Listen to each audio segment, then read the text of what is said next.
Hello friends, last group 2 exam நடந்துச்சுல, அதில் reasoning டாப்லேருந்து ஒரு கொஷின் எடுத்து பார்க்கலாம். இப்போ வந்து ஏலேருந்து இசட் வரைக்கும் இவங்களே வந்து நம்பர் வந்து கொடுத்துருக்காங்க. அடுத்ததாக A power B, B power C, C power A, இதில் இந்த கொடுத்துருக்க ஆப்ஷனில் எதுக்கு ஈக்குவலாக இருக்காதுன்னு கேட்டிருக்காங்க. ஃபஸ்ட்டு அதுக்கு நம்ம ஏ பவர் பி இதை வந்து இந்த கொஷின் வந்து கண்டுபிடிச்சிக்கணும் என்ன ஆன்சர் வருங்கிறது. இப்போது A power B C, C power ஏவா, இப்போது ஏலேருந்து இசட் வரைக்கும் நமக்கு வேல்யூ வந்து என்னங்கிறது தெரியும். அதை கொடுத்துக்கோங்க. இங்கே 1 பவர் 2, 2 பவர் 3, 3 பவர் 1, 1 + 8 + 3 நமக்கு 12ன்னு கிடைக்கிது.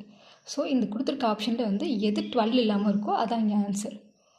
ஃபஸ்ட்டு ஆப்ஷன் ஏ எடுத்துக்கோங்க. √(f(x) எஃப் வந்து எவ்வளோ, எஃப் வந்து 6, எக்ஸ் வந்து 24. ஸோ 6 × 24 நமக்கு வந்து 144ன்னு கிடைக்குமா. √(144) வந்து 12. நெக்ஸ்ட்டு ஆப்ஷன் பி வந்து எடுத்துக்கோங்க. S - G. எஸ்ஸோட வேல்யூ வந்து என்னென்னு பார்த்தோன்னா 19, ஜியோட வேல்யூ வந்து 7. ஸோ 12. அடுத்ததாக ஆப்ஷன் சி எடுத்துக்கோங்க. பி × இ. பியோட வேல்யூ வந்து எவ்வளோ, 2. இயோட வேல்யூ வந்து 10. ஸோ ஆப்ஷன் சி தான் வந்து 12 இல்லாமல் வேறு ஆன்சர் வந்திருக்கு.